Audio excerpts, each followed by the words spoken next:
everybody, I hope you are doing well. Today we'll talk about how to manage brands on the application of Shopify. You will go to Shopify app.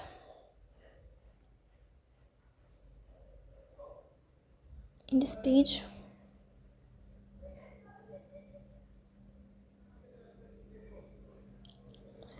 you will go to this sign here.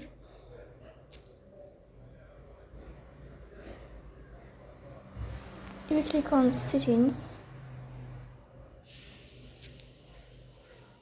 Here in this window, you will go to this page of general settings. You'll wait a moment until you find this sign or this list, here. Find this page here, you will click on brand. And as you see here in this page, you will find all brands you can add or manage it as you want. So that's it. Don't forget to press bell icon.